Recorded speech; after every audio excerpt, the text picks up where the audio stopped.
아이들이 자란 곳이었습니다. 하지만 그날 이후 발길이 끊어졌습니다. 믿었던 것들이 무너지고 신뢰했던 것들이 깨졌습니다. 교회도 신앙도 모든 게 공허하게 느껴졌습니다. 사람들은 사랑을 말하면서도 미워했고 용서를 말하면서도 저주했습니다. 저는 더 이상 무엇을 믿어야 할지 몰랐습니다. 그날 저녁 집으로 돌아와 소파에 주저앉았습니다. 아내가 물었습니다. 괜찮냐고. 고개를 저었습니다. 모르겠다고. 이 나라가 왜 이렇게 된 건지 모르겠다고. TV에선 여전히 뉴스가 흘러나왔습니다. 분노한 사람들, 외치는 사람들, 서로를 비난하는 사람들.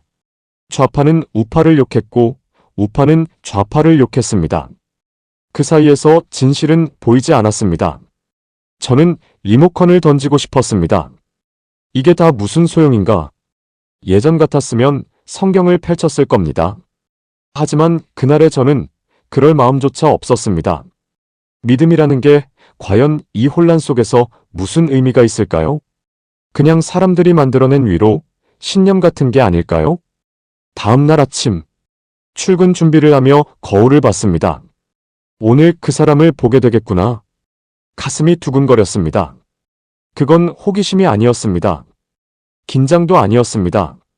그건 뭐라 설명할 수 없는 복잡한 심경에서 나오는 떨림이었습니다. 구치소 정문을 통과하며 생각했습니다. 한때 이 나라를 이끌었던 사람이 오늘 이 철문 안으로 들어오는구나. 권력의 끝은 이렇게 차갑고 좁은 곳이었습니다. 복도를 걸으며 문득 떠올랐습니다. 어릴 때 교회에서 들었던 설교 한 구절. 근심하지 말라는 말씀. 하나님을 믿으라는 말씀. 하지만 그때 저는 그 말씀조차 공허했습니다. 세상이 이렇게 무너지는데 무엇을 믿으란 말입니까? 사람이 이렇게 갈라지는데 누구를 믿으란 말입니까? 하지만 저는 아직 몰랐습니다. 그와의 만남이 제 인생을 완전히 바꿔놓을 줄은, 하나님께서 그 차가운 철문 안에 예비해 두신 계획이 있을 줄은. 여기서 잠깐 이 영상이 여러분의 마음에 닿았다면 구독과 좋아요 부탁드립니다. 복음 확장에 큰 도움이 됩니다. 드디어 오늘 배정표가 나왔습니다. 아침 조회를 마치고 계장님께서 근무 배치를 발표했습니다. 윤석열 전 대통령 담당 교도관 김필두 교도관. 제 이름이었습니다. 순간 심장이 멈추는 것 같았습니다. 동료들이 저를 바라봤습니다. 누군가는 안쓰러운 눈빛을, 누군가는 부담스러운 눈빛을 보냈습니다. 왜 하필 나야? 하지만 명령은 명령이었습니다. 복도를 걸어 그의 독방 앞에 섰습니다. 철문 너머로 드디어 그가 보였습니다. 윤석열. 대한민국 전직 대통령. 한때 청와대에 앉아있던 사람이 지금은 2평도 안 되는 좁은 방 안에 있었습니다. 에어컨도 없는 여름. 당뇨와 황반변성을 앓고 있다는 소문을 들었습니다. 이 더위에 버틸 수 있을까? 문득 생각했습니다. 권력의 끝은 이렇게 차가운 곳이구나.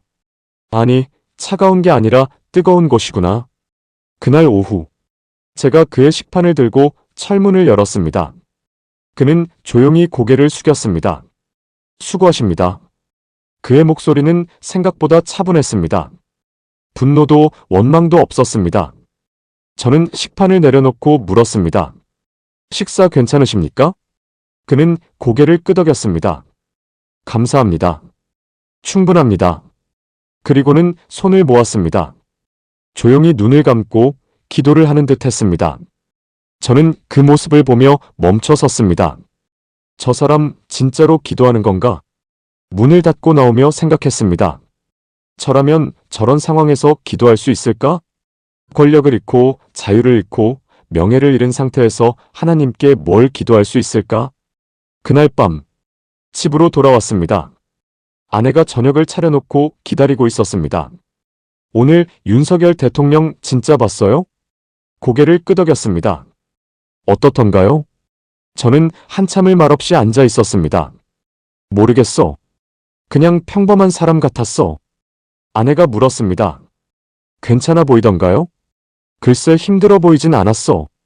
오히려 평온해 보였어. 그 말을 하고 나서 이상했습니다. 평온하다니. 저 상황에서 어떻게 평온할 수 있을까? 문득 옛날 기억이 떠올랐습니다. 5년 전, 아내가 큰 수술을 받았을 때였습니다. 암이 의심된다는 진단을 받았습니다. 저는 무너졌습니다. 그때 저는 교회의 도움을 청했습니다. 목사님께 전화했습니다. 장로님께도 연락했습니다. 기도 부탁한다고 도와달라고. 돌아온 건 짧은 위로뿐이었습니다. 기도하겠습니다. 김 집사, 진정하고 모든 걸 하나님께 다 맡기세요. 그리고 아무도 찾아오지 않았습니다. 수술 당일 병원 복도에서 저는 혼자 무릎을 꿇었습니다. 하나님께 울며 기도했습니다. 제발 제 아내를 살려주세요. 하지만 수술실 문이 열렸을 때 의사의 표정은 무거웠습니다. 다행히 암은 아니었습니다. 하지만 회복이 더뎠습니다. 그 긴 시간 동안 교회에서는 아무도 오지 않았습니다. 전화 한 통, 문자 한 줄 없었습니다. 그때 저는 깨달았습니다. 신앙이란 게 결국 말뿐이구나. 사랑이란 게 결국 형식뿐이구나. 그 후로 저는 티는 내지 않았지만 마음을 굳게 닫았습니다. 아내는 여전히 열심히 다녔지만 저는 늘 뜨뜻미지근한 신앙생활을 하다가 결국 탄핵사건 이후로 교회의 발길을 완전히 끊게 되었죠. 사무엘상 16장 7절 말씀이 문득 떠올랐습니다. 사람은 외모를 보거니와 여호와는 중심을 보시느니라. 하지만 그때 저는 그 말씀을 믿을 수 없었습니다. 사람도 외모를 보고 하나님도 결국 형식만 보시는 것 같았습니다. 아내가 물었습니다. 여보, 괜찮아요? 고개를 끄덕였습니다. 괜찮아. 그냥 옛날 생각이 나서. 저녁을 먹으며 생각했습니다. 윤석열이라는 사람. 그는 지금 무슨 생각을 하고 있을까? 권력을 잃고 모든 걸 잃은 상태에서 정말 평온할 수 있는 걸까? 아니면 그냥 포기한 걸까? 다음 날 아침, 다시 그의 독방 앞에 섰습니다. 철문을 열고 들어갔습니다. 그는 창가 앞에 앉아 성경을 읽고 있었습니다.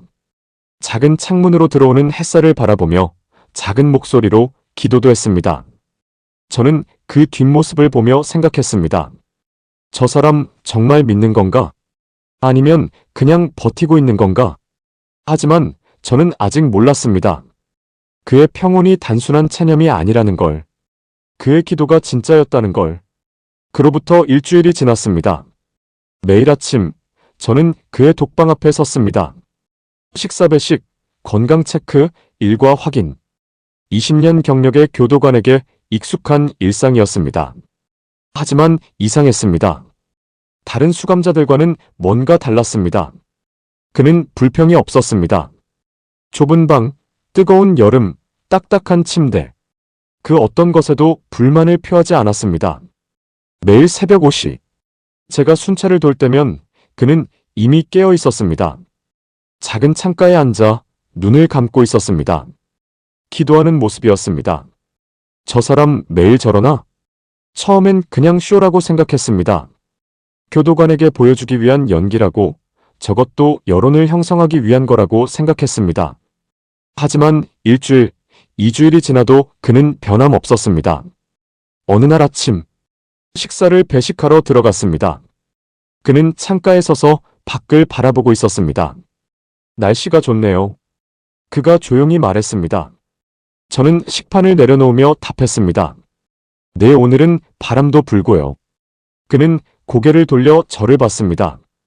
교도관님, 오래 근무하셨어요? 20년 됐습니다. 힘드시겠습니다. 이런 곳에서 20년이라니. 그의 목소리엔 진심이 담겨 있었습니다. 동정도 아니고 형식적인 말도 아니었습니다. 저는 잠시 말을 잃었습니다. 수감자가 교도관을 위로하다니. 그것도 전직 대통령이. 괜찮습니다. 익숙합니다. 그저 그렇게 대답하고 나왔습니다. 복도를 걸으며 생각했습니다. 저 사람 대체 뭐지? 권력을 잃고 자유를 잃고 명예를 잃은 사람이 다른 사람을 걱정하다니. 그날 오후 의무실에서 연락이 왔습니다. 윤 전 대통령의 혈당이 불안정하다는 보고였습니다. 당뇨 합병증 우려가 있다고 했습니다. 저는 그의 독방으로 달려갔습니다. 문을 열고 들어가니 그는 누워 있었습니다. 괜찮으십니까? 그는 천천히 눈을 떴습니다. 괜찮습니다. 조금 어지러울 뿐입니다. 의무실 가셔야 합니다. 아닙니다. 괜찮습니다. 누워 있으면 나아집니다. 그의 얼굴은 창백했습니다. 이마엔 땀이 맺혀 있었습니다. 저는 물컵을 가져다 그의 손에 쥐어줬습니다. 천천히 드세요. 그는 고개를 끄덕이며 물을 마셨습니다. 감사합니다. 그리고는 조용히 눈을 감았습니다. 입술이 움직였습니다. 기도하고 있었습니다. 저는 그 모습을 보며 가슴 한편이 먹먹해졌습니다. 이 상황에서도 기도를 하는구나. 문득 궁금해졌습니다. 뭘 기도하는 걸까? 자신의 명예 회복? 아니면 석방? 하지만 그의 표정엔 간절함이 없었습니다. 평온했습니다. 마치 모든 걸 내려놓은 사람 같았습니다. 전도서 1장 2절 말씀이 떠올랐습니다. 헛되고 헛되며 헛되고 헛되니 모든 것이 헛되도다. 권력도 명예도 자유도 결국 헛된 것일까요? 그렇다면 이 사람은 도대체 무엇을 붙잡고 있는 걸까요? 그날 저녁, 퇴근 후 집으로 돌아왔습니다. 아내가 저녁을 차려놓고 기다리고 있었습니다. 오늘 어땠어요? 저는 한참을 말없이 앉아 있었습니다. 윤통, 그 사람 좀 이상해. 뭐가요? 모든 걸 잃었는데 평온해. 아픈데도 불평이 없어. 매일 기도해. 아내가 조용히 물었습니다. 믿음이 있는 사람 같네요. 그게 진짜일까? 진짜 아닐까요? 저는 고개를 저었습니다. 모르겠어. 사람은 겉모습만으론 알 수 없잖아. 하지만 마음 한편에선 이미 알고 있었습니다. 그의 평온이 연기가 아니라는 걸. 그의 기도가 형식이 아니라는 걸. 다음날 새벽, 순찰을 돌며 그의 독방 앞을 지나쳤습니다. 어둠 속에서 그는 무릎을 꿇고 있었습니다. 손을 모으고 고개를 숙이고 조용히 기도하고 있었습니다. 저는 그 앞을 그냥 지나칠 수 없었습니다. 멈춰 서서 바라봤습니다. 저 사람은 대체 무엇을 위해 기도하는 걸까? 그날 저는 처음으로 생각했습니다. 혹시 내가 틀렸던 건 아닐까? 그에게 믿음이라는 게 정말 존재하는 건 아닐까? 그 물음은 제 마음 깊은 곳을 흔들기 시작했습니다. 그리고 한 달이 지났습니다. 그와의 일상은 계속됐습니다. 매일 아침 식사 배식, 오후 건강 체크, 저녁 순찰. 반복되는 일과였지만 이상하게 익숙해졌습니다. 아니, 익숙해진 게 아니라 편해졌습니다. 다른 수감자들은 시간이 갈수록 거칠어졌습니다. 욕설도 늘고 불평도 늘고 폭력적인 행동도 늘었습니다. 하지만 그는 달랐습니다. 오히려 시간이 갈수록 더 조용해졌습니다. 더 평온해졌습니다. 어느 날 아침, 식사를 배식하러 들어갔을 때였습니다. 그는 작은 책상에 앉아 뭔가를 읽고 있었습니다. 성경이었습니다. 눈이 안 좋으시다고 하시더니 엄청 큰 글자 성경 한 권. 좋은 아침입니다. 그가 고개를 들어 인사했습니다. 네, 식사 가져왔습니다. 식판을 내려놓는데 그가 조용히 말했습니다. 교도관님, 혹시 성경을 읽으세요? 저는 순간 멈칫했습니다. 예전엔 읽었습니다. 전 시편을 좋아하는데 시편은 참 마음이 편해집니다. 그가 잔잔하게 웃었습니다. 진심이 담긴 미소였습니다. 저는 요즘 특히 이 장을 자주 읽습니다. 특히 23편을요. 저는 대답 없이 고개만 끄덕였습니다. 시편 23편. 여호와는 나의 목자시니 내게 부족함이 없으리로다. 그 구절이 머릿속을 스쳤습니다. 예전에 교회 다닐 때 암송했던 말씀이었습니다. 하지만 지금의 저는 그 말씀이 공허하게만 느껴졌습니다. 부족함이 없다고? 이 세상엔 온통 부족한 뿐인데? 문을 닫고 나오며 생각했습니다. 저 사람 정말 믿는 건가? 그날 오후, 동료 교도관이 물었습니다. 윤 전 대통령 어때? 힘들지 않아? 아니요, 괜찮습니다. 불평 많이 한다던데? 다른 수감자들 말로는. 저는 고개를 저었습니다. 전혀요. 오히려 조용합니다. 진짜 신기하네. 보통 권력 있던 사람들이 제일 힘들어하는데 그 말이 맞았습니다.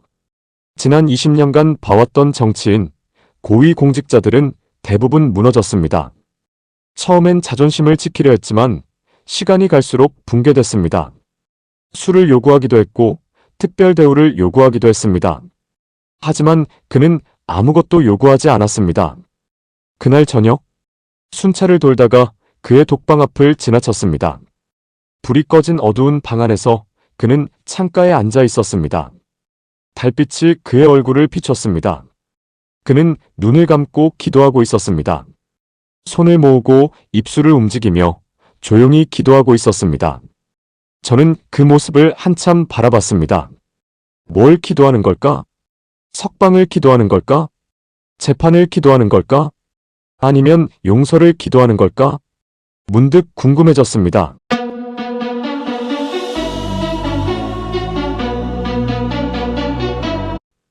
그의 기도 내용이 요한복음 14장 27절 말씀이 문득 떠올랐습니다. 평안을 너희에게 끼치노니 내 평안을 너희에게 주노라. 평안. 저는 그 단어가 오랫동안 낯설었습니다. 이 혼란스러운 세상에서, 이 무너진 믿음 속에서 평안이 가능할까? 하지만 그 사람은 평안해 보였습니다. 그 좁은 독방 안에서 모든 것을 잃은 상태에서 평안해 보였습니다. 다음 날 아침, 식사를 배식하러 들어갔습니다. 그는 식사 전에 또 손을 모았습니다. 고개를 숙이고 조용히 기도했습니다. 저는 그 모습을 보며 물었습니다. 매일 기도하시네요. 그가 고개를 들어 저를 봤습니다. 네. 기도하지 않으면 버틸 수 없을 것 같아서요. 무엇을 기도하십니까? 그는 잠시 침묵했습니다. 그리고 조용히 답했습니다. 이 나라를요. 이 나라가 다시 일어서길 기도합니다. 저는 그 말에 할 말을 잃었습니다. 자신의 석방도 아니고 자신의 무죄도 아니고 이 나라를 기도한다고? 그리고 저를 미워하는 사람들을 위해서도 기도합니다. 미워하는 사람들을요? 네. 그들도 평안을 얻길 기도합니다. 저는 더 이상 말할 수 없었습니다. 문을 닫고 나와 복도를 걸으며 가슴이 먹먹해졌습니다. 저 사람 진짜구나. 쇼가 아니었습니다. 연기도 아니었습니다. 그의 믿음은 진짜였습니다. 그날 저녁, 집으로 돌아와 아내에게 말했습니다. 그 사람 이상해. 자기를 미워하는 사람들을 위해 기도한대. 아내가 조용히 물었습니다. 당신도 예전엔 그랬잖아요. 저는 고개를 숙였습니다. 맞았습니다. 예전에 교회 다닐 때 저도 그렇게 기도했습니다. 원수를 사랑하라는 말씀을 믿었습니다. 하지만 언젠가부터 그 믿음이 사라졌습니다. 아내가 말했습니다. 여보, 그분 진짜 믿음이 있는 것 같아요. 저는 대답 없이 창밖을 바라봤습니다.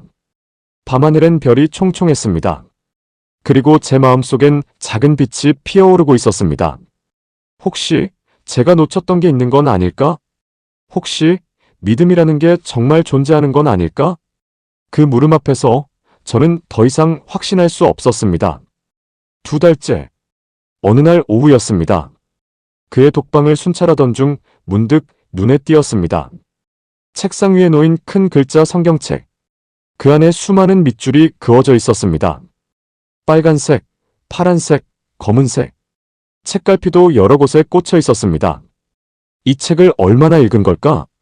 그는 침대에 앉아 창밖을 바라보고 있었습니다. 식사 시간입니다. 제가 말하자 그는 고개를 돌렸습니다. 감사합니다. 식판을 내려놓는데 그가 책상 위 성경을 가리켰습니다. 교도관님, 성경 읽으세요? 저는 잠시 망설였습니다. 예전엔 읽었습니다. 지금은 안 읽으시나요? 네, 오래됐습니다. 그는 고개를 끄덕이며 조용히 말했습니다. 저도 오래 안 읽었습니다. 한 10년쯤? 10년이요? 네. 대통령 되기 전부터요. 바빴거든요. 아니, 바쁘다는 핑계였죠. 그의 목소리엔 후회가 묻어났습니다. 근데 여기 와서 다시 읽기 시작했습니다. 어떠십니까? 참 위로가 됩니다. 예전엔 몰랐던 말씀들이 이제야 보입니다. 저는 그 말에 가슴 한편이 저릿했습니다. 예전엔 몰랐던 말씀들이 이제야 보인다고. 그게 무슨 의미일까요? 특히 시편이요. 다윗의 고백이 제 고백 같습니다. 그는 성경을 집어들었습니다. 펼쳐진 페이지엔 밑줄이 가득했습니다. 이 구절 보세요. 여호와는 나의 목자시니 내게 부족함이 없으리로다. 시편 23편 1절이었습니다. 부족함이 없다니 참 이상한 말씀이죠. 그가 잔잔하게 웃었습니다. 자유도 없고 권력도 없고 명예도 없는데 부족함이 없다니. 저는 말없이 그를 바라봤습니다. 근데 신기하게도 정말 부족하지 않습니다. 어떻게 그럴 수 있습니까? 그는 창밖을 바라보며 천천히 말했습니다. 예전엔 모든 게 있었습니다. 권력도 명예도 자유도. 근데 평안은 없었습니다. 지금은요? 지금은 아무것도 없습니다. 근데 평안이 있습니다. 그 말이 제 가슴을 찔렀습니다. 아무것도 없는데 평안이 있다고. 어떻게 그럴 수 있을까요? 교도관님도 언젠가 다시 읽어보세요. 성경을요? 글쎄요. 억지로는 안 됩니다. 때가 되면 자연스럽게 손이 갈 겁니다. 저는 대답 없이 고개만 끄덕였습니다. 그날 저녁, 퇴근 후 집으로 돌아왔습니다. 아내가 저녁을 준비하고 있었습니다. 여보, 잠깐만. 저는 서재로 들어갔습니다. 책장 구석에 먼지 쌓인 성경책이 있었습니다. 10년 전 교회에서 집사 임명 받을 때 받았던 성경이었습니다. 표지엔 제 이름이 새겨져 있었습니다. 저는 그 성경을 집어들었습니다. 무거웠습니다. 손에 쥐어지는 무게가 아니라 마음에 쥐어지는 무게였습니다. 펼쳐봤습니다. 시편 23편. 여호와는 나의 목자시니 내게 부족함이 없으리로다. 그 구절 아래엔 예전에 제가 그어놓은 밑줄이 있었습니다. 10년 전의 밑줄. 믿음이 살아있던 시절의 밑줄. 시편 119편 105절이 눈에 들어왔습니다. 주의 말씀은 내 발의 등이요 내 길의 빛이니이다. 주의 말씀이 내 길의 빛이라고. 하지만 저는 오래전부터 어둠 속을 걷고 있었습니다. 빛을 잃어버린 채로. 아내가 문을 두드렸습니다. 여보, 저녁 됐어요. 응, 금방 갈게. 저는 성경을 닫았습니다. 하지만 다시 책장에 꽂지 않았습니다. 책상 위에 놓았습니다. 왜 그랬는지 저도 잘 모르겠습니다. 그냥 손이 갔습니다. 다음 날 아침, 그의 독방으로 식사를 배식하러 갔습니다. 그는 또 성경을 읽고 있었습니다. 좋은 아침입니다. 네, 교도관님도 좋은 아침입니다. 식판을 내려놓는데 그가 물었습니다. 어젯밤 잘 주무셨어요? 네, 괜찮았습니다. 표정이 밝아 보이시네요. 저는 순간 당황했습니다. 제 표정이 밝아 보인다고? 그런가요? 네. 뭔가 좋은 일 있으셨나 봐요. 저는 대답 없이 미소만 지었습니다. 좋은 일이 있었던 건 아니었습니다. 다만 어젯밤 성경을 펼쳤던 것뿐. 하지만 그게 제 표정을 바꿔놓았을까요? 그날 밤 집으로 돌아와 다시 성경을 펼쳤습니다. 시편 23편을 천천히 읽었습니다. 내 영혼을 소생시키시고 자기 이름을 위하여 의의 길로 인도하시는도다. 의의 길. 저는 언제부터 그 길을 잃어버렸을까요? 언제부터 어둠 속을 헤맸을까요? 그날 밤 저는 오랜만에 조용히 기도했습니다. 주님, 제가 잃어버린 길을 다시 찾을 수 있을까요? 그 기도는 작았지만 진심이었습니다. 사흘이 지났습니다. 저는 매일 밤 성경을 펼치기 시작했습니다. 시편을 읽었습니다. 잠언도 읽었습니다. 이상했습니다. 10년 전엔 그냥 글자였는데 이젠 달랐습니다. 말씀이 제 마음에 와닿았습니다. 어느 날 아침 그의 독방으로 식사를 배식하러 갔습니다. 그는 창가에 서서 밖을 바라보고 있었습니다. 좋은 아침입니다. 네, 교도관님. 오늘도 수고 많으십니다. 식판을 내려놓는데 그가 조용히 물었습니다. 교도관님, 요즘 표정이 많이 밝아지셨어요. 그런가요? 네. 뭔가 달라지신 것 같아요. 저는 잠시 망설였습니다. 사실은 성경을 다시 읽기 시작했습니다. 그의 얼굴에 미소가 번졌습니다. 그러셨군요. 다행입니다. 근데 이상합니다. 예전엔 안 보이던 말씀들이 보입니다. 그럴 겁니다. 때가 되면 보이는 법이니까요. 그는 잠시 침묵하다가 조용히 말했습니다. 교도관님, 혹시 교회 가보실 생각 없으세요? 저는 순간 굳었습니다. 교회. 그 단어가 제 마음을 찔렀습니다. 사실은 저 원래 교회 다녔는데 작년부터 안 갔습니다. 왜요? 실망했습니다. 사람들에게 교회. 그는 고개를 끄덕였습니다. 이해합니다. 하지만 믿음은 사람을 보는 게 아닙니다. 그가 저를 똑바로 바라봤습니다. 하나님을 보는 겁니다. 한번 가보세요. 다시 교회를요? 그 말이 자꾸 맴돌았습니다. 일요일 아침, 저는 아내에게 말했습니다. 여보, 우리 오늘 교회 가볼까? 와우, 진짜요? 그래요. 근데 어느 교회를 갈까요? 요즘 이단 소지가 많다는 뉴스를 봤습니다. 작은 교회는 불안했습니다. 그래서 큰 교회로 가기로 했습니다.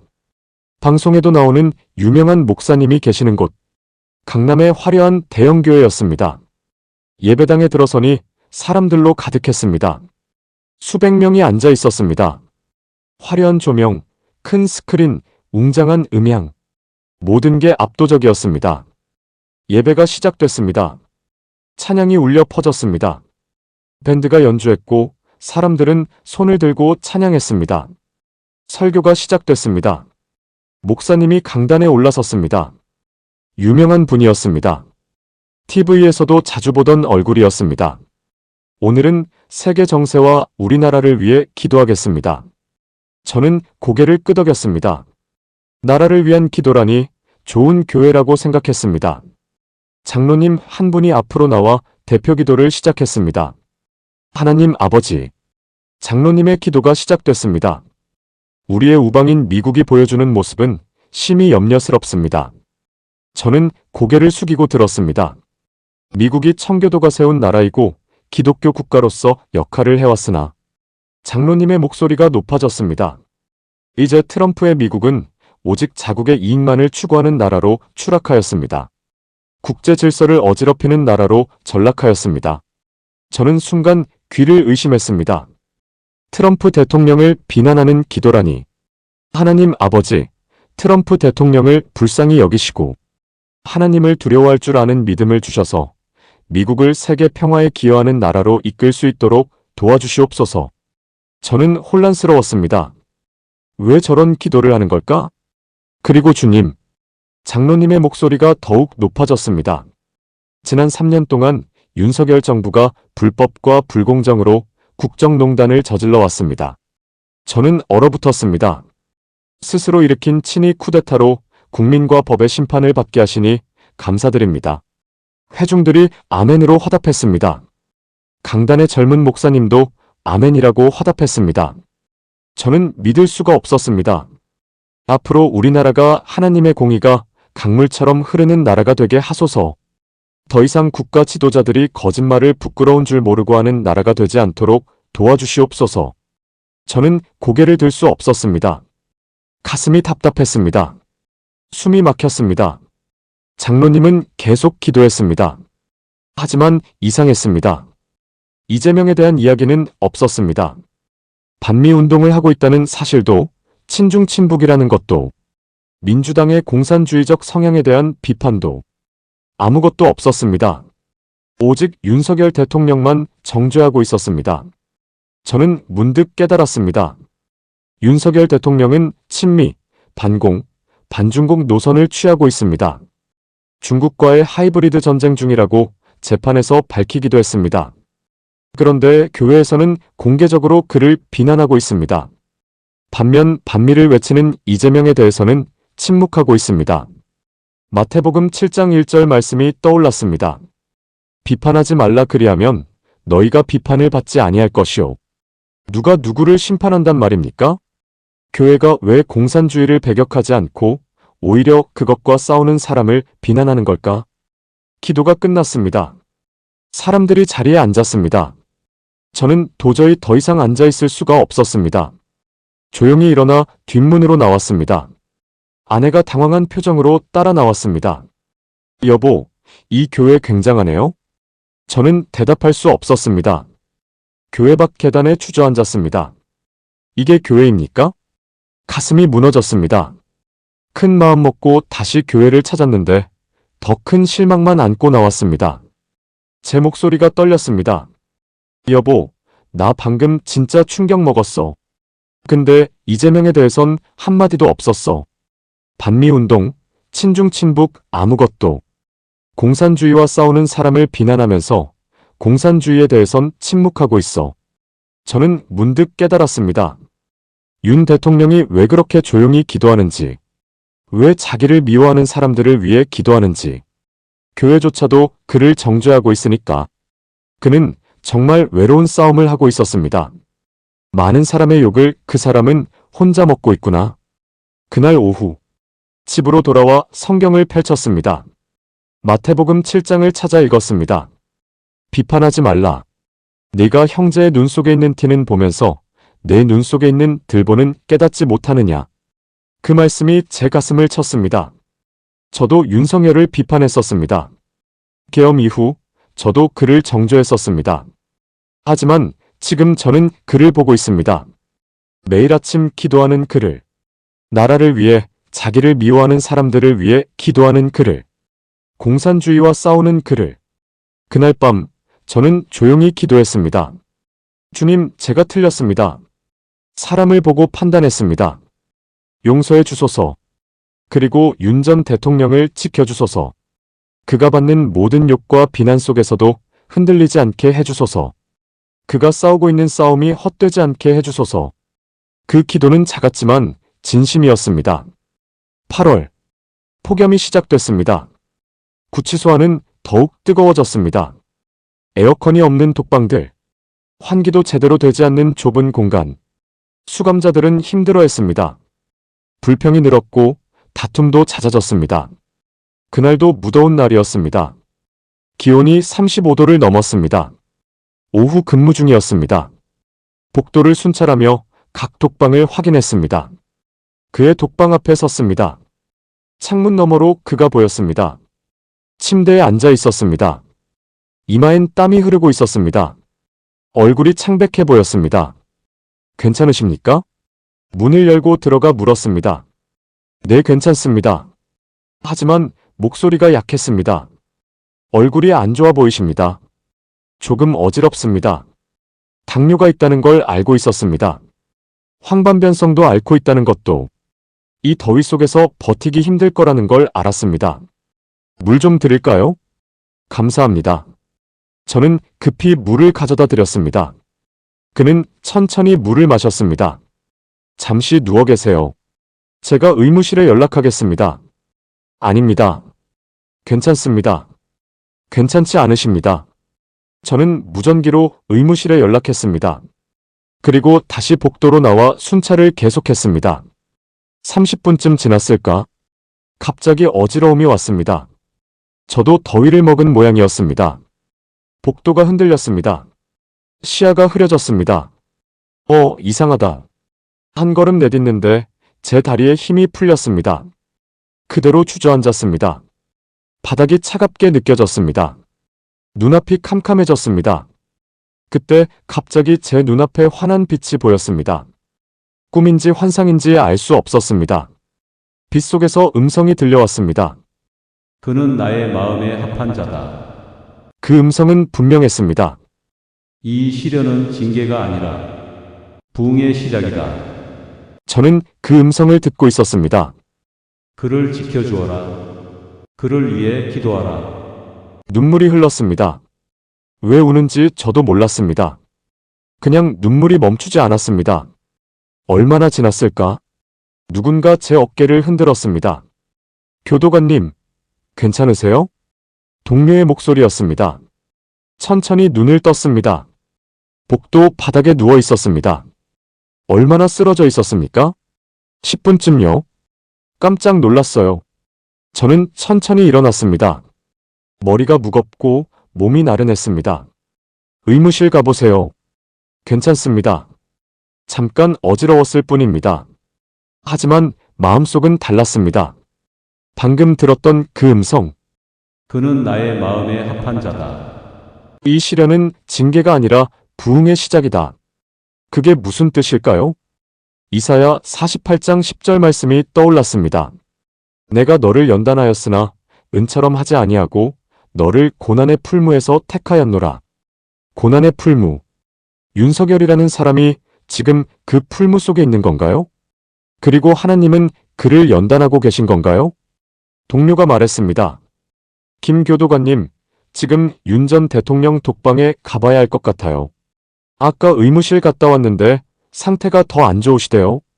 저는 급히 그의 독방으로 향했습니다. 문을 열고 들어가니 그는 침대에 누워 있었습니다. 의무관이 혈압을 재고 있었습니다. 교도관님, 괜찮으세요? 윤통은 오히려 저에게 조용히 물었습니다.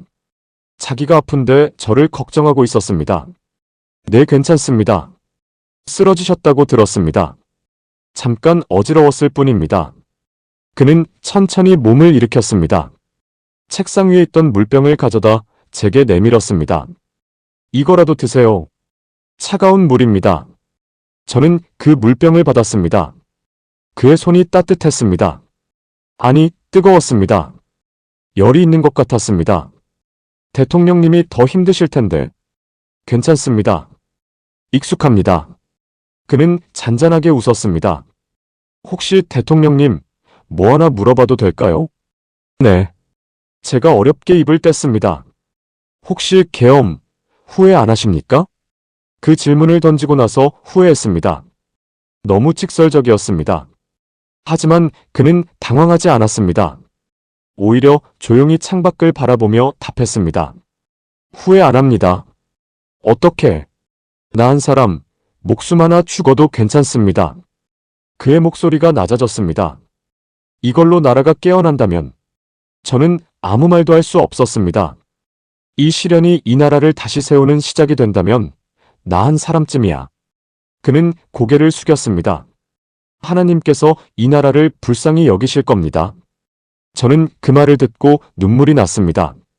왜 우는지 몰랐습니다. 그냥 눈물이 흘렀습니다. 요한복음 15장 13절 말씀이 떠올랐습니다. 사람이 친구를 위하여 자기 목숨을 버리면 이보다 더 큰 사랑이 없나니. 이 사람은 진짜 나라를 사랑하는구나. 이 사람은 자기 목숨보다 나라를 더 사랑하는구나. 그날 저녁, 퇴근 후 집으로 돌아왔습니다. 아내가 걱정스러운 표정으로 맞았습니다. 여보, 괜찮아요?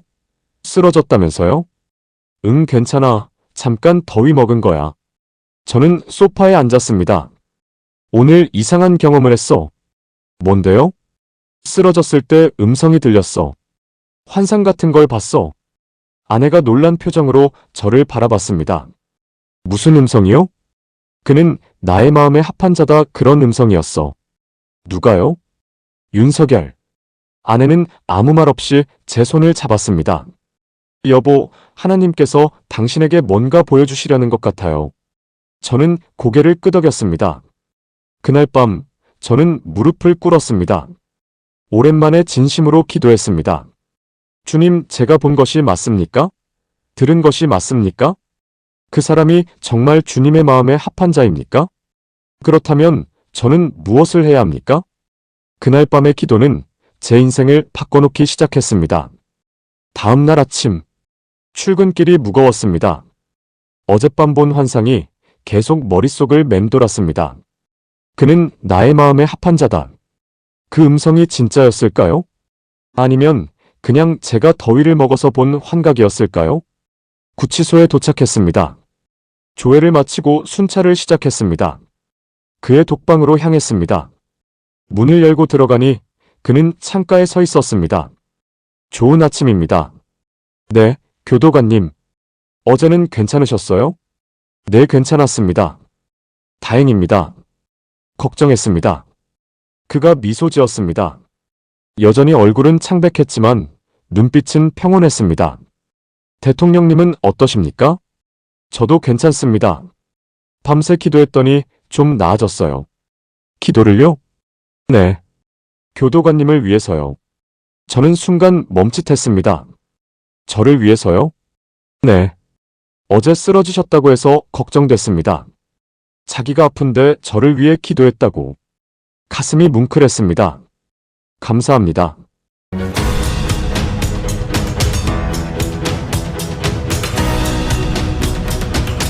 그 외에 무슨 말을 해야 할지 몰랐습니다. 오후가 되었습니다. 순찰을 돌던 중 갑자기 비상벨이 울렸습니다. 다른 동에서 수감자 간 다툼이 발생했습니다. 저를 포함한 여러 교도관들이 달려갔습니다. 상황을 정리하는데 1시간이 넘게 걸렸습니다. 땀을 뻘뻘 흘리며 복도로 돌아왔습니다. 그때 동료가 급히 달려왔습니다. 윤 전 대통령 상태가 안 좋대요. 저는 급히 그의 독방으로 뛰어갔습니다. 문을 열고 들어가니 그는 바닥에 쓰러져 있었습니다. 대통령님! 저는 그의 옆에 무릎을 꿇었습니다. 얼굴이 창백했고 식은땀을 흘리고 있었습니다. 대통령님, 괜찮으십니까? 그는 천천히 눈을 떴습니다. 교도관님, 의무실 불러야 합니다. 아닙니다. 잠깐만 누워있으면. 안 됩니다. 저는 무전기로 의무실에 연락했습니다. 그리고 급히 물병을 가져다 그의 입술에 대주었습니다. 천천히 드세요. 그는 조금씩 물을 마셨습니다. 손이 떨리고 있었습니다. 저는 그의 손을 잡았습니다. 괜찮습니다. 의무관이 곧 옵니다. 그가 천천히 고개를 끄덕였습니다. 잠시 후 의무관이 도착했습니다. 혈당을 재고 혈압을 확인했습니다. 혈당이 많이 떨어졌네요. 당분 섭취가 필요합니다. 의무관이 당분이 든 음료를 건넸습니다. 그는 천천히 마셨습니다. 시간이 조금 지나자 얼굴에 혈색이 돌아왔습니다. 이제 좀 나으신 것 같습니다. 의무관이 말했습니다. 하지만 조심하셔야 합니다. 계속 이러시면 큰 문제가 될 수 있습니다. 의무관이 나가고 저와 그만 남았습니다. 저는 물병을 다시 가져다 그에게 건넸습니다. 차가운 물병이었습니다. 이거라도 볼에 대보세요. 시원할 겁니다. 그는 물병을 받아보래 댔습니다. 감사합니다. 그리고 조용히 말했습니다. 교도관님 죄송합니다. 걱정 끼쳐드려서. 아닙니다. 저는 그의 옆에 앉았습니다. 대통령님 물어봐도 될까요? 네. 정말 후회 안 하십니까? 계엄을요. 그는 잠시 침묵했습니다. 창밖을 바라보며 천천히 입을 열었습니다. 후회는 없습니다. 어떻게? 옳은 일이었다고 믿으니까요. 그의 목소리는 담담했습니다. 결과가 어떻든 그 순간 제가 할 수 있는 최선이었습니다. 그런데 이렇게 나 한 사람 죽어도 괜찮습니다. 그 말을 또 들었습니다. 어제도 들었던 말. 이걸로 나라가 깨어난다면요? 저는 더 이상 참을 수 없었습니다. 대통령님, 그런 말씀 마십시오. 왜요? 당신은 죽으면 안 됩니다. 제 목소리가 떨렸습니다. 이 나라는 당신 같은 사람이 필요합니다. 그는 조용히 저를 바라봤습니다. 그리고 잔잔하게 웃었습니다. 교도관님 감사합니다. 그 말 한마디가 큰 위로가 됩니다. 요한복음 15장 13절이 다시 떠올랐습니다. 사람이 친구를 위하여 자기 목숨을 버리면 이보다 더 큰 사랑이 없나니. 이 사람은 정말 나라를 위해 목숨을 내놓았구나. 자기 명예도 자유도 모든 것을 내려놓았구나. 그날 저녁 퇴근하며 생각했습니다. 제가 본 환상. 그는 나의 마음에 합한 자다. 그 말이 진짜였습니다. 하나님께서 저에게 보여주신 것이었습니다. 집으로 돌아와 아내에게 말했습니다. 오늘 그분이 또 쓰러지셨어. 괜찮으세요? 지금은 괜찮으신데 보기 힘들었어. 저는 소파에 주저앉았습니다. 나 한 사람 죽어도 괜찮다고 또 그러시더라. 정말 대단한 분이네요. 응, 진짜 나라를 사랑하시는 분이야. 아내가 조용히 물었습니다. 여보, 당신 많이 변했어요. 뭐가? 예전엔 그분을 비난했잖아요. 근데 지금은 존경하는 것 같아요. 저는 고개를 끄덕였습니다. 맞았습니다. 예전에 저는 그를 미워했습니다. 계엄 이후 모든 걸 비난했습니다. 하지만 지금 저는 달랐습니다. 그를 직접 보고 그의 기도를 보고 그의 고백을 들었습니다. 더 이상 미워할 수 없었습니다. 그날 밤 저는 무릎을 꿇었습니다. 주님, 그분을 지켜주소서. 그가 이 시련 속에서 더욱 강해지길 원합니다. 그리고 주님, 이 나라를 불쌍히 여겨주소서. 다시 일어설 수 있도록 도와주소서. 그 기도는 제 안에 있던 마지막 냉소를 녹여내고 있었습니다. 석 달째. 일상은 계속됐습니다. 하지만 모든 게 달라졌습니다. 저는 더 이상 그냥 교도관이 아니었습니다. 그의 담당 교도관이 아니라 그를 위해 기도하는 사람이 되어 있었습니다. 매일 아침 그의 독방으로 식사를 배식하러 갔습니다. 그때마다 그는 기도하고 있었습니다. 무릎을 꿇고 손을 모으고 조용히 기도하고 있었습니다. 어느 날 아침, 평소와 다름없이 식사를 가져갔습니다. 그런데 그날은 달랐습니다. 그는 책상에 앉아 무언가를 쓰고 있었습니다. 좋은 아침입니다. 그가 고개를 들어 미소 지었습니다. 네, 교도관님. 오늘도 수고 많으십니다. 식판을 내려놓는데 그가 조용히 말했습니다. 교도관님, 앉으실래요? 잠깐만요. 저는 조금 망설였습니다. 규정상 수감자와 오래 대화하는 건 좋지 않았습니다.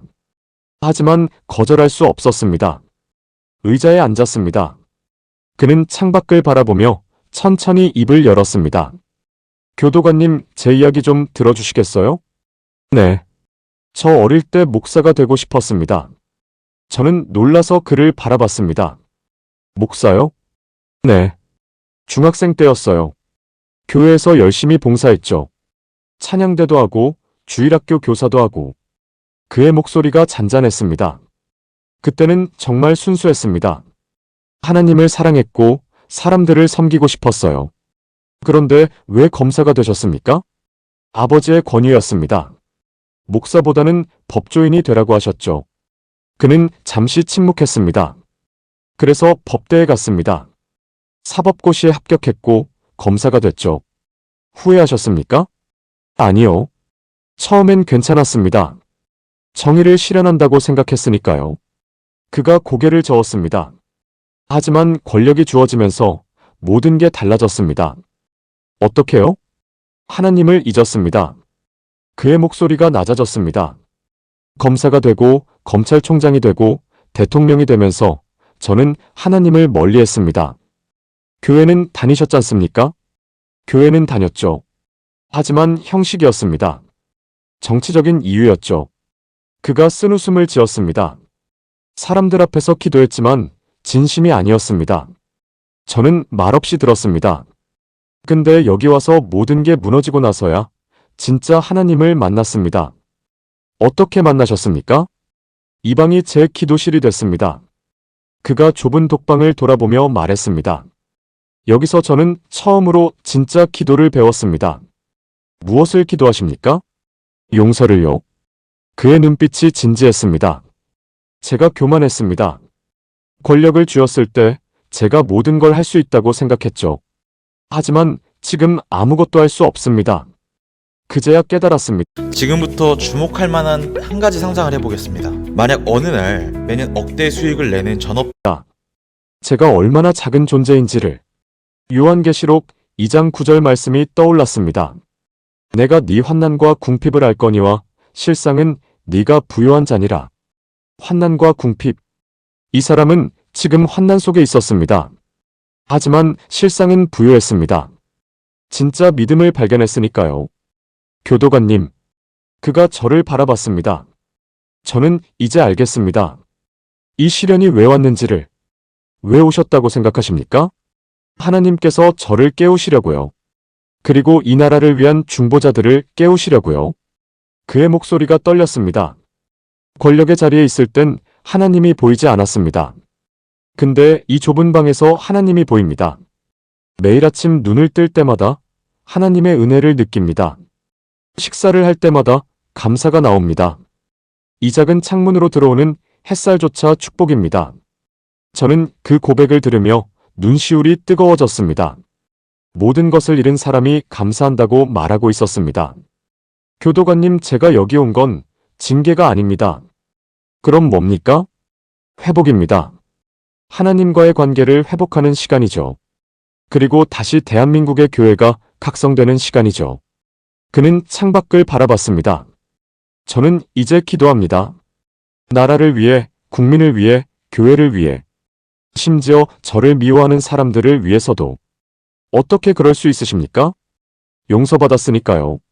하나님께. 그의 말이 제 가슴을 뚫고 들어왔습니다.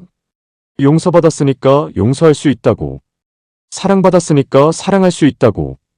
그날 오후, 저는 복도를 걸으며 생각했습니다. 어릴 때 목사가 되고 싶었던 사람, 권력을 쥐고 하나님을 잊었던 사람, 그리고 모든 것을 잃고 다시 하나님을 만난 사람. 이 사람의 인생이 한 편의 설교 같았습니다. 그날 저녁, 집으로 돌아와 아내에게 말했습니다. 오늘 그분이 고백하셨어. 무슨 고백이요? 어릴 때 목사가 되고 싶었다고. 근데 권력을 쥐고 하나님을 잊었다고. 아내가 조용히 물었습니다. 그래서요? 지금은 다시 하나님을 만났다고. 이 독방이 기도실이 됐다고. 아내의 눈에 눈물이 맺혔습니다. 하나님께서 그분을 포기하지 않으신 거네요. 저는 고개를 끄덕였습니다. 맞았습니다. 하나님은 그를 포기하지 않으셨습니다. 그를 이 좁은 방으로 인도하셔서 다시 만나주셨습니다. 그날 밤 저는 무릎을 꿇었습니다. 주님, 감사합니다. 그분을 포기하지 않으신 것을, 그리고 저도 포기하지 않으신 것을. 저도 오래 주님을 떠나 있었습니다. 하지만 주님은 저를 다시 부르셨습니다. 그 기도 속에서 저는 깨달았습니다. 이 만남이 우연이 아니라는 것을, 하나님께서 예비하신 만남이라는 것을. 며칠 후, 그에게 면회 신청이 들어왔습니다. 이름을 보는 순간 저는 알 수 있었습니다. 장동혁 대표. 뉴스에서 여러 번 봤던 이름이었습니다. 저는 그를 면회실로 안내했습니다. 좁은 복도를 지나 철문을 열고 면회실에 도착했습니다. 유리벽으로 나뉜 작은 공간. 그는 조용히 의자에 앉았습니다. 잠시 후, 면회객이 들어왔습니다. 장동혁 대표였습니다. 중년의 남자. 단정한 옷차림. 하지만 얼굴엔 피곤함이 가득했습니다. 그는 유리벽 너머 의자에 앉았습니다. 두 사람이 마주봤습니다. 저는 면회실 구석에 서서 지켜봤습니다. 규정상 면회를 감시해야 했으니까요. 하지만 그날의 면회는 달랐습니다. 두 사람은 아무 말도 하지 않았습니다. 그냥 서로를 바라봤습니다. 유리벽을 사이에 두고. 말없이. 장동혁 대표의 눈에서 눈물이 흘렀습니다. 소리 없이. 조용히. 윤석열도 고개를 숙였습니다. 그의 어깨가 떨렸습니다. 두 사람은 그렇게 울고 있었습니다. 말없이. 저는 그 광경을 보며 숨을 죽였습니다. 면회실 안은 고요했습니다. 하지만 그 고요 속에 무언가가 흐르고 있었습니다. 슬픔이 아니었습니다. 동정도 아니었습니다. 그것은 연대였습니다. 서로를 향한 깊은 신뢰. 말로 표현할 수 없는 믿음. 10분쯤 지났을까? 장동혁 대표가 천천히 손을 들어 유리벽에 댔습니다. 윤석열도 손을 들어 유리벽에 댔습니다. 두 손이 유리를 사이에 두고 마주했습니다. 닿을 수 없지만 함께 있었습니다. 장동혁 대표가 입을 열었습니다. 목소리가 떨렸습니다. 대통령님, 힘내십시오. 괜찮습니다. 끝까지 포기하지 맙시다. 하나님은 살아계시니까요. 윤석열이 고개를 끄덕였습니다. 국민들이 매주 광화문으로 또 여의도로 나옵니다. 알고 있습니다. 추운 겨울에도 더운 여름에도 나옵니다. 대통령님을 위해서. 윤석열의 눈에서 눈물이 흘렀습니다. 죄송합니다가 고생시켜서. 아닙니다. 우리는 기쁩니다. 이 나라를 위해 함께할 수 있어서. 장동혁 대표가 미소 지었습니다. 눈물을 흘리면서도 미소 짓고 있었습니다.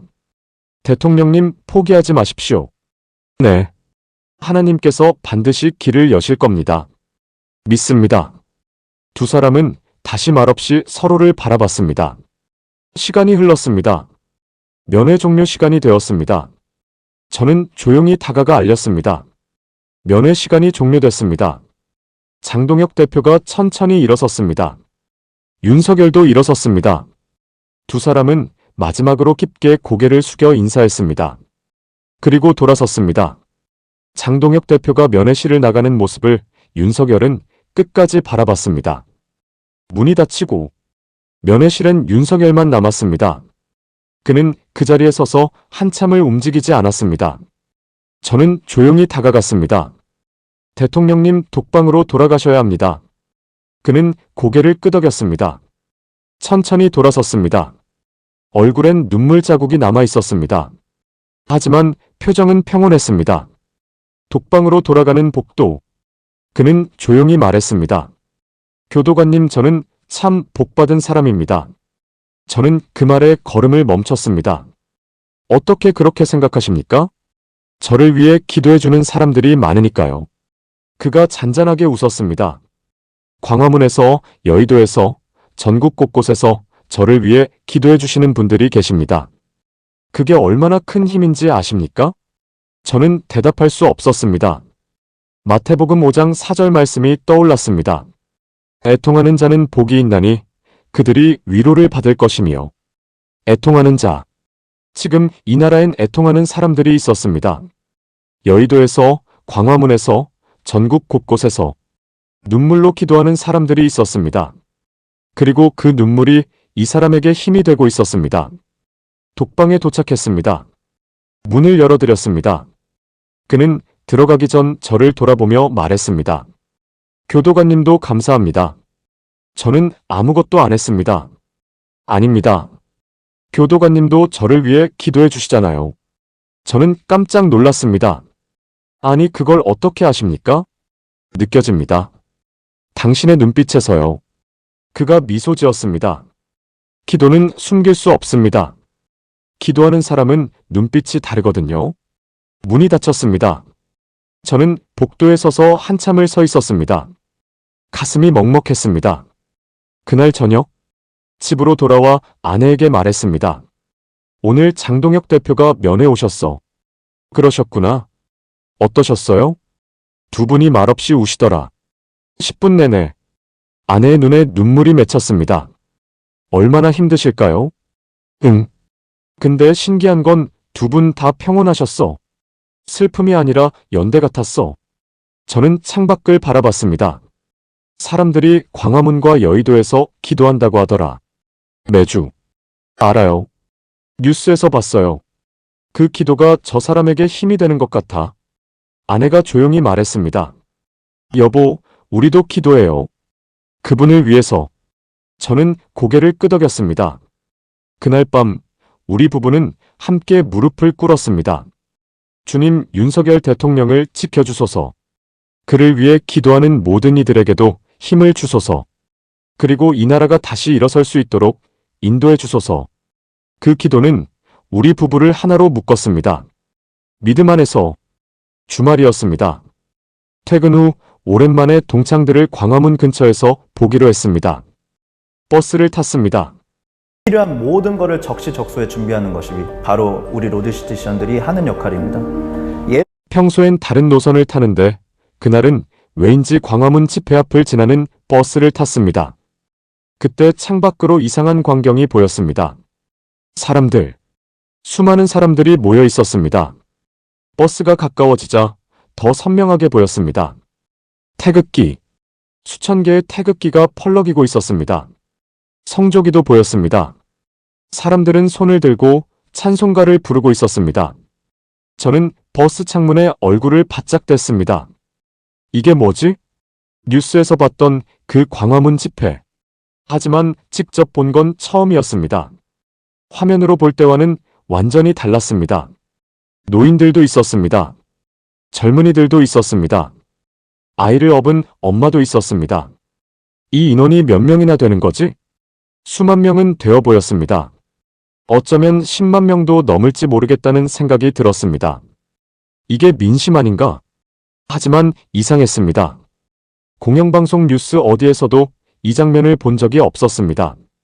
이렇게 많은 사람이 모이는데 왜 보도하지 않는 걸까? 그들은 함께 찬송가를 부르고 있었습니다. 주 안에 있는 나에게 딴 근심이 있으랴. 그 찬송 소리가 버스 안까지 들려왔습니다. 저는 숨이 멎는 것 같았습니다. 버스가 멈춰 섰습니다.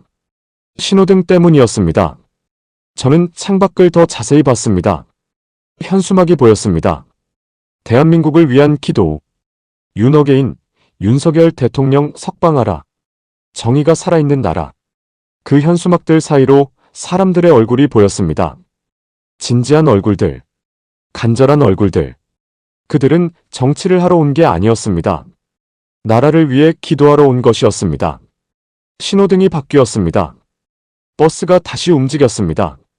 저는 뒤를 돌아봤습니다. 점점 멀어지는 광화문 집회 현장. 하지만 태극기 물결은 여전히 보였습니다. 그날 저녁, 집에 도착해 아내에게 말했습니다. 오늘 광화문 집회 앞을 지나왔어. 집회 봤어요? 응. 처음 봤어. 직접. 저는 소파에 앉았습니다. 사람들이 정말 많더라. 엄청난 인원이야. 수만 명은 되는 것 같았어. 어땠어요?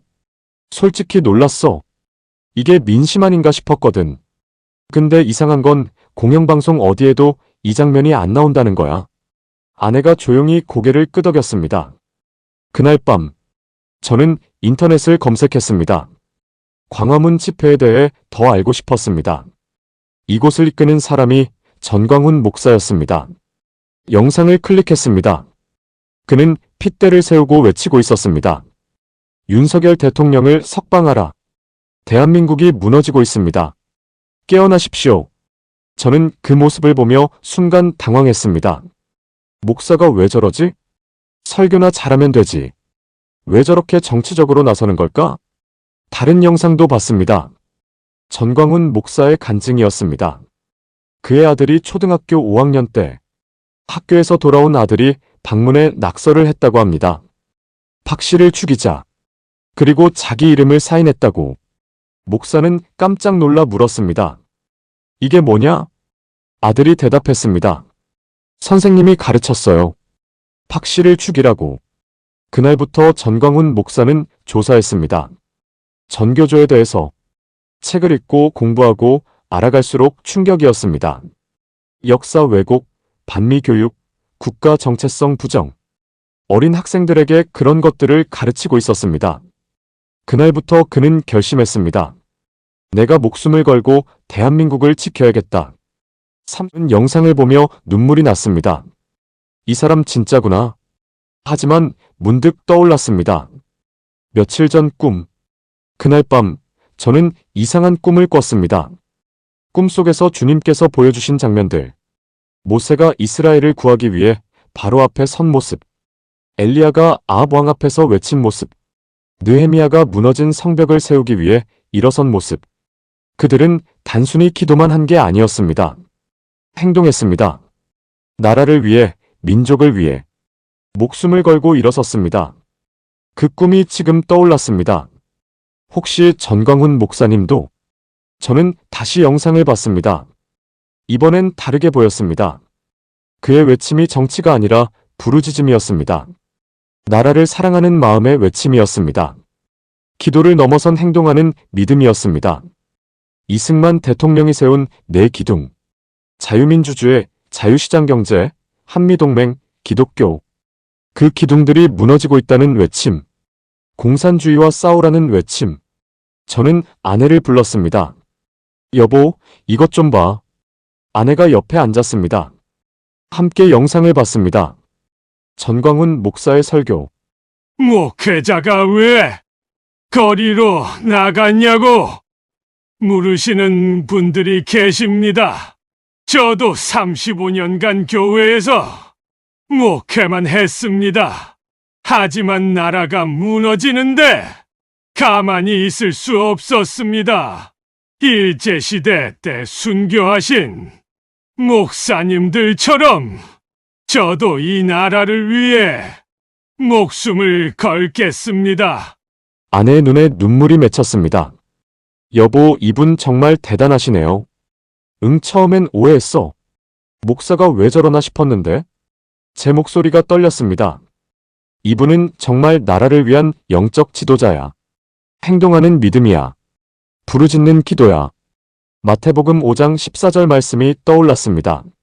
너희는 세상의 빛이라. 산 위에 있는 동네가 숨겨지지 못할 것이요. 세상의 빛. 전광훈 목사가 빛이었습니다. 광화문 광장에 모인 사람들이 빛이었습니다. 여의도 광장에 모인 사람들도 빛이었습니다. 어둠 속에서 빛을 밝히고 있었습니다. 포기하지 않고 기도하고 믿음으로 서 있었습니다. 그날 밤 저는 결심했습니다. 광화문에도 가보자. 여의도에도 가보자. 그 사람들 사이에 서보자. 아내에게 말했습니다. 다음 주말에 우리 광화문 가볼까? 아내가 놀란 표정으로 저를 바라봤습니다. 정말요? 응. 전광훈 목사님 직접 보고 싶어. 그 사람들 사이에 서보고 싶어. 좋아요. 같이 가요. 저는 그날 밤 잠을 이룰 수 없었습니다. 가슴이 뛰었습니다. 설렘이었습니다. 두려움도 조금 있었습니다. 하지만 가야 한다는 확신이 있었습니다. 그날 밤 저는 무릎을 꿇었습니다. 주님 감사합니다. 전광훈 목사님 같은 분을 이 땅에 세워주셔서 그분을 통해 제 눈을 열어주셔서 이제 저도 깨어있겠습니다. 더 이상 방관하지 않겠습니다. 이 나라를 위해 기도하겠습니다. 행동하겠습니다. 그 기도는 제 인생의 전환점이 되었습니다. 다음 주 일요일, 저는 오랜만에 다시 교회를 찾았습니다. 하지만 이번엔 대형 교회가 아니었습니다. 인터넷으로 찾은 작은 교회, 골목 안쪽 오래된 건물 3층에 있는 곳이었습니다. 간판도 작았습니다. 화려하지 않았습니다. 아내와 함께 계단을 올라갔습니다. 예배당 문을 열자 조용한 공간이 나타났습니다. 50명 남짓의 사람들이 앉아 있었습니다. 노인분들도 계셨고 젊은이들도 있었습니다. 한 집사님이 웃으며 다가오셨습니다. 처음 오셨어요? 네, 처음입니다. 환영합니다. 편하게 앉으세요. 우리는 뒷자리에 앉았습니다. 잠시 후 예배가 시작됐습니다. 찬양이 울려 퍼졌습니다. 피아노 반주 하나뿐이었습니다. 화려한 악기도 큰 음향도 없었습니다. 하지만 진심이 느껴졌습니다. 나의 갈 길 다가도록 그 찬송을 부르며 눈물이 났습니다. 옆에 앉은 아내도 눈물을 닦고 있었습니다. 찬양이 끝나고 목사님이 강단에 올라섰습니다. 40대쯤 되어 보이는 젊은 목사님이었습니다. 오늘 말씀은 회개에 관한 것입니다. 목사님이 성경을 펼치셨습니다. 우리는 너무 쉽게 남을 정죄합니다. 너무 쉽게 남을 심판합니다. 하지만 주님께서는 무엇이라 말씀하십니까? 목사님의 목소리가 차분했습니다. 회개 없는 신앙은 껍데기입니다. 형식만 있고 내용이 없는 신앙입니다. 우리가 먼저 무릎 꿇어야 합니다. 하나님 앞에. 그 말씀이 제 가슴을 찔렀습니다. 이 나라가 어려운 건 지도자 한 사람 때문이 아닙니다. 우리 모두가 회개해야 합니다. 우리가 하나님을 떠났기 때문입니다. 목사님이 눈을 감으셨습니다. 회개하십시오. 우리 자신의 교만을, 우리의 냉소를, 우리의 무관심을. 그럴 때 하나님께서 이 땅을 치유하실 것입니다. 사도행전 3장 19절 말씀을 읽으셨습니다. 그러므로 너희가 회개하고 돌이켜 너희 죄 없이 함을 받으라. 회개하고 돌이키라. 그 말씀이 제 마음 깊은 곳을 울렸습니다. 설교가 끝나고 기도 시간이 시작됐습니다. 목사님이 무릎을 꿇으셨습니다. 회중들도 하나둘 무릎을 꿇었습니다. 저도 무릎을 꿇었습니다. 아내도 옆에서 무릎을 꿇었습니다. 목사님이 기도하셨습니다. 주님, 우리가 회개합니다. 이 나라가 이렇게 된 것이 우리의 죄 때문입니다. 우리가 하나님을 떠났고 세상을 따랐습니다. 용서해 주소서.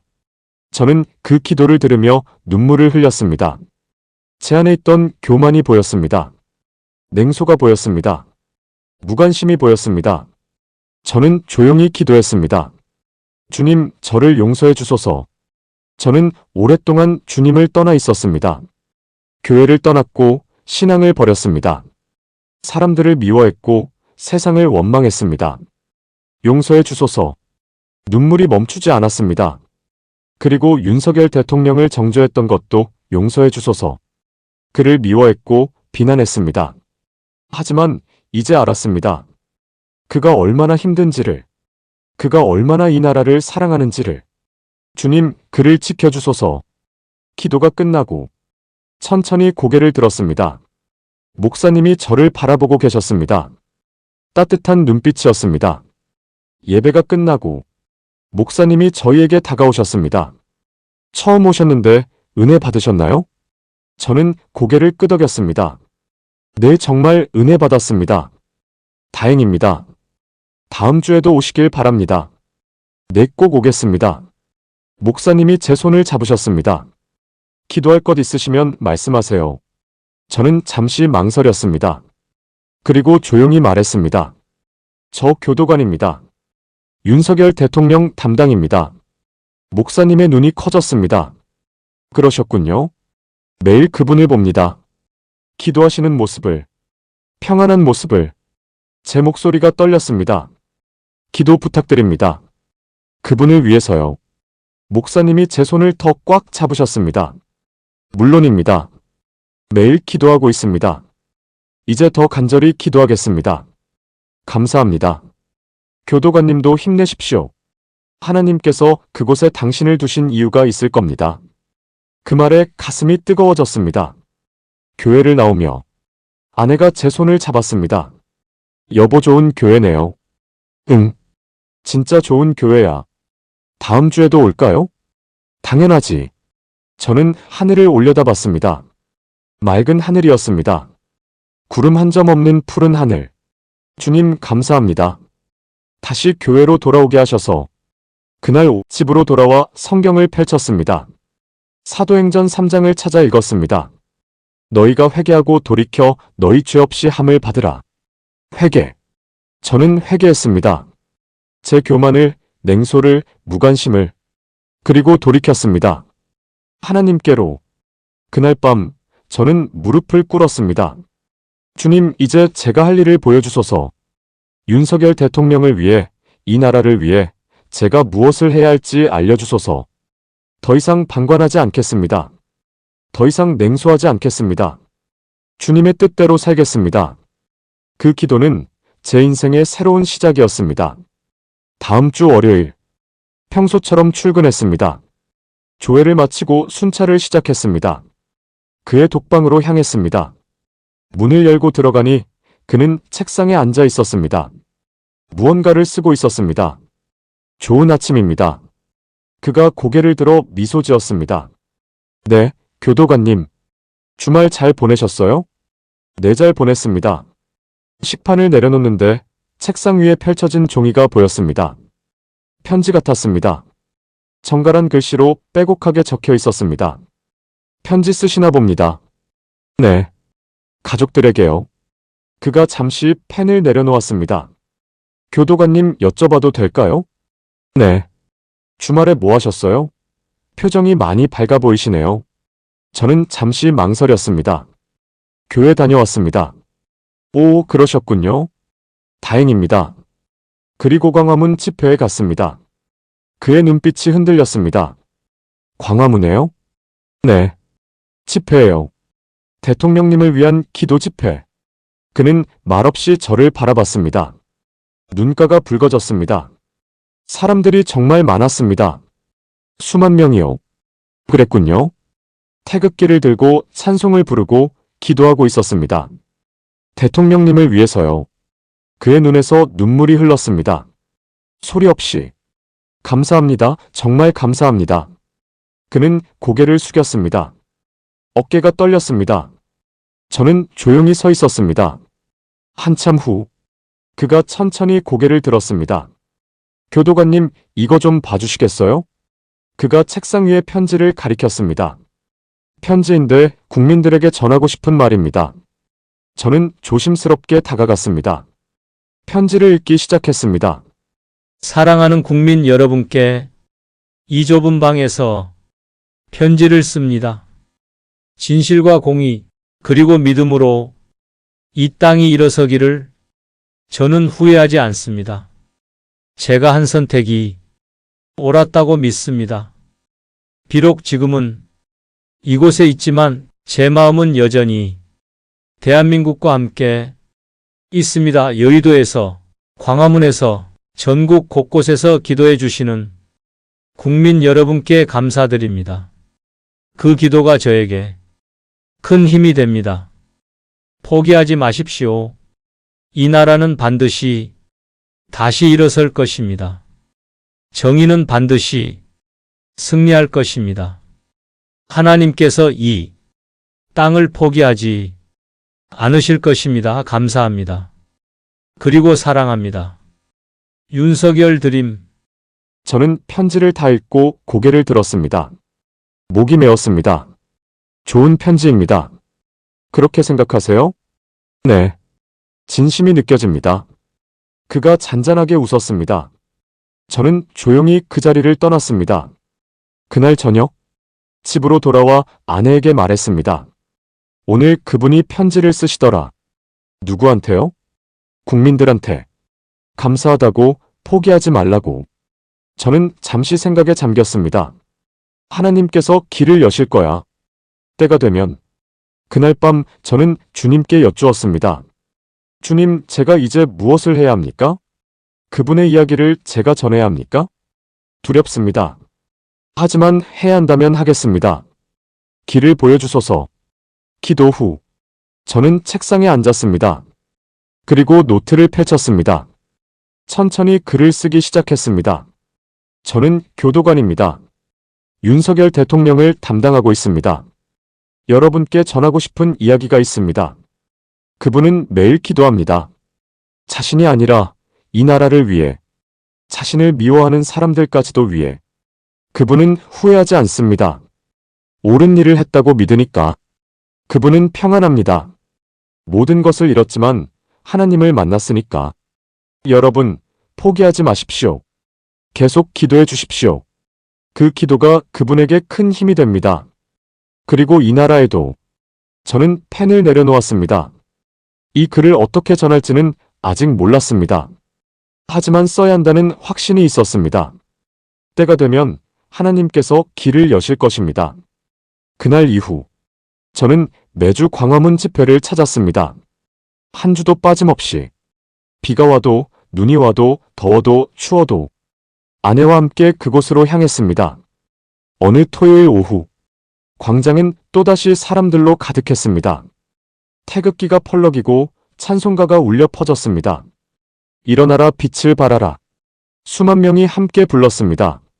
저도 목소리를 높여 불렀습니다.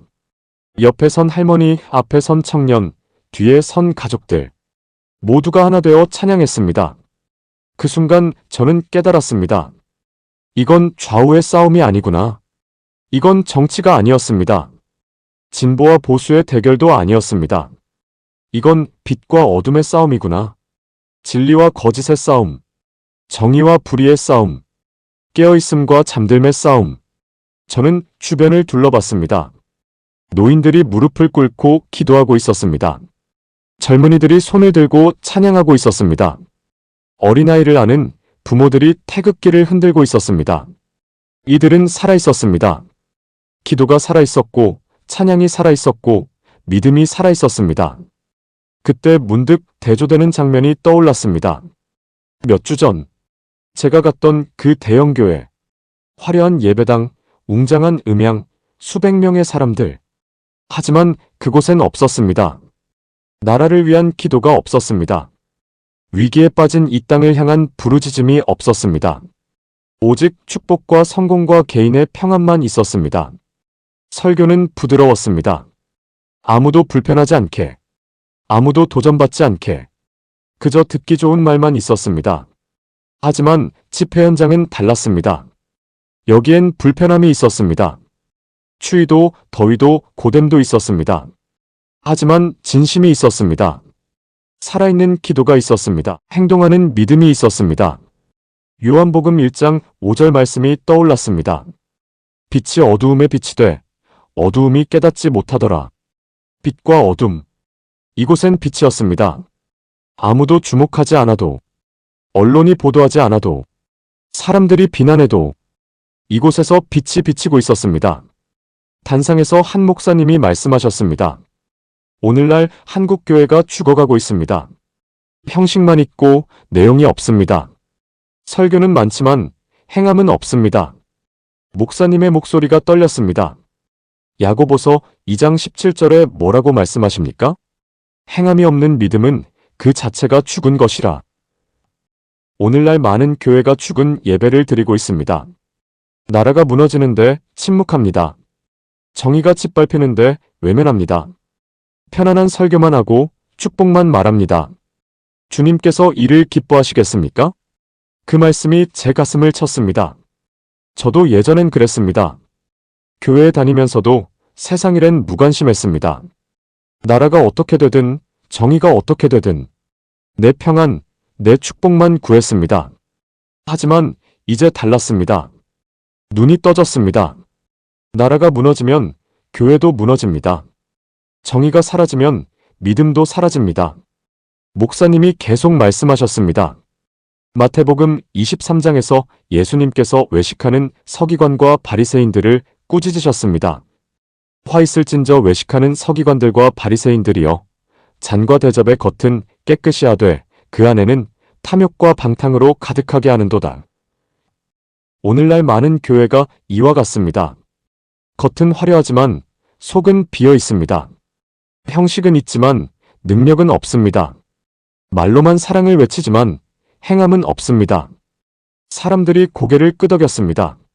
하지만 여러분, 목사님의 목소리가 높아졌습니다. 여러분은 다릅니다. 여러분은 행동하고 있습니다. 추위에도 더위에도 이 광장을 지키고 있습니다. 여러분이 바로 살아있는 교회입니다. 광장에서 함성이 터져 나왔습니다. 아멘! 할렐루야! 저도 눈물을 흘리며 외쳤습니다. 맞았습니다. 이곳이 진짜 교회였습니다. 건물이 없어도 화려함이 없어도 여기 모인 사람들이 살아있는 교회였습니다. 기도 시간이 시작됐습니다. 수만 명이 무릎을 꿇었습니다. 손을 들고 눈물로 기도했습니다. 주님, 이 나라를 불쌍히 여겨주소서. 윤석열 대통령을 지켜주소서. 정의가 다시 서게 해주소서. 저도 무릎을 꿇었습니다. 아내도 옆에서 무릎을 꿇었습니다. 주님, 한국교회를 깨워주소서. 죽은 예배가 아니라 살아있는 예배를 드리게 하소서. 말로만이 아니라 행함으로 믿음을 보이게 하소서. 눈물이 멈추지 않았습니다. 해가 지기 시작했습니다. 하지만 사람들은 떠나지 않았습니다. 찬송가가 계속 울려 퍼졌습니다. 주 안에 있는 나에게 딴 근심이 있으랴. 저는 사람들과 손을 잡았습니다. 모르는 사람들이었지만 한 형제, 한 자매였습니다. 함께 찬양하고 함께 기도하고 함께 믿음으로 서 있었습니다. 그날 저녁, 집으로 돌아오는 지하철 안. 아내가 조용히 말했습니다. 여보, 오늘 목사님 말씀 들으면서 많이 생각했어요. 나도 그래. 우리가 다니던 교회 정말 죽어 있었던 것 같아요. 저는 고개를 끄덕였습니다. 응. 형식만 있었지. 살아있는 믿음은 없었어. 근데 광화문 집회는 달라요. 거긴 살아있어요. 맞아. 저 사람들이 한 사람 한 사람이 진짜 교회야. 창밖을 바라보며 생각했습니다. 빛과 어둠의 싸움. 이 나라는 지금 그 싸움 한가운데 있습니다. 하지만 빛은 반드시 이깁니다. 어둠이 아무리 짙어도 빛은 어둠을 이깁니다. 그날 밤, 집에 도착해 무릎을 꿇었습니다. 주님, 한국교회를 불쌍히 여겨주소서. 죽은 예배를 깨워주시고 행함 있는 믿음을 회복시켜 주소서. 그리고 전국 집회에 모인 사람들을 지켜주소서. 그들의 기도가 헛되지 않게 하소서. 이 나라가 다시 일어설 때까지 저도 함께 서겠습니다. 그 기도는 제 마음에 불을 지폈습니다. 석 달이 더 지났습니다. 어느 날 아침, 인사발령이 났습니다. 제 이름이 있었습니다. 김교도관, 다른 교정시설로 전근 발령. 저는 숨이 멎는 줄 알았습니다. 언제입니까? 이번 주 금요일부터입니다. 사흘 후. 그와의 시간이 끝나는 것이었습니다. 그날 오후, 그의 독방으로 식사를 배식하러 갔습니다. 평소처럼 문을 열고 들어갔습니다. 그는 창가에 서 있었습니다. 식사 가져왔습니다. 감사합니다. 그가 돌아섰습니다. 얼굴엔 평온함이 있었습니다. 식판을 내려놓는데 그가 물었습니다. 교도관님, 무슨 일 있으세요? 표정이 안 좋아 보이시네요. 저는 잠시 망설였습니다. 저 전근 발령이 났습니다. 전근이요? 네. 다른 교정시설로 가게 됐습니다. 그는 잠시 말이 없었습니다. 그리고 천천히 고개를 끄덕였습니다. 그러셨군요. 죄송합니다. 더 이상 대통령님을 담당하지 못하게 돼서. 아닙니다. 오히려 제가 죄송합니다. 왜요? 교도관님이 저 때문에 힘들어 하실까 봐요. 저는 고개를 저었습니다. 아닙니다. 대통령님 덕분에 저는 많은 것을 얻었습니다. 제 목소리가 떨렸습니다. 잃어버렸던 믿음을 되찾았고 하나님을 다시 만났습니다. 그의 눈에 눈물이 맺혔습니다. 그럼 됐습니다. 그것만으로도 우리가 만난 의미가 있습니다. 금요일 아침, 마지막 근무날이었습니다. 저는 평소보다 일찍 출근했습니다. 그의 독방으로 향했습니다. 마지막으로 인사하고 싶었습니다. 문을 열고 들어갔습니다. 그는 책상에 앉아 성경을 읽고 있었습니다. 좋은 아침입니다. 네, 교도관님. 마지막 근무시군요. 네, 그렇습니다. 저는 평소처럼 식사를 내려놓았습니다. 그가 식사 전 기도를 했습니다. 손을 모으고 눈을 감고 조용히. 기도가 끝나고 그가 저를 바라봤습니다. 교도관님. 네. 정말 감사했습니다. 제가 뭐요? 많은 것들을요. 친절하게 대해주신 것, 기도해주신 것, 그리고 집회에 가신 것. 그가 잔잔하게 웃었습니다. 당신은 하나님께서 제 곁에 보내주신 사람이었습니다. 저는 고개를 숙였습니다. 눈물이 나려고 했습니다. 저야말로 감사합니다. 새로운 곳에서도 계속 기도해 주세요. 네, 물론입니다. 이 나라를 위해서요. 저를 위해서가 아니라. 그렇게 하겠습니다. 그가 책상 서랍을 열었습니다. 작은 쪽지를 꺼내 제게 건넸습니다. 이거 받아주세요. 쪽지를 펼쳤습니다. 정갈한 글씨로 적혀 있었습니다. 교도관님께 감사했습니다.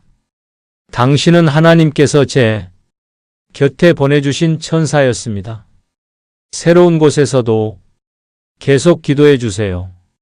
이 나라가 다시 일어설 때까지 시편 23편 4절을 당신께 드립니다. 내가 사망의 음침한 골짜기로 다닐지라도 해를 두려워하지 않을 것은 주께서 나와 함께 하심이라. 윤석열 드림. 저는 그 쪽지를 꽉 쥐었습니다. 눈물이 흘렀습니다. 대통령님 꼭 지켜주세요. 믿음을요? 네. 김 교도관님도요. 우리는 마지막으로 악수를 나눴습니다. 손이 따뜻했습니다. 언젠가 이 나라가 다시 일어설 날이 올 겁니다. 네, 그날을 믿습니다. 그날까지 포기하지 맙시다. 네, 대통령님. 문을 열고 나왔습니다. 복도를 걸으며 뒤돌아봤습니다. 그는 창가에 서서 저를 바라보고 있었습니다. 손을 들어 작게 흔들었습니다. 저도 손을 들어 흔들었습니다. 마지막 인사였습니다. 퇴근 시간. 사물함을 정리하며 근무일지를 마지막으로 정리했습니다. 2025년 10월 22일 서울구치소 근무 종료. 윤석열 전 대통령 담당. 그와의 시간은 나에게 믿음을 가르쳤다. 이제 다른 곳으로 가지만 기도는 계속될 것이다. 펜을 내려놓고 조용히 기도했습니다. 주님, 그를 지켜주소서.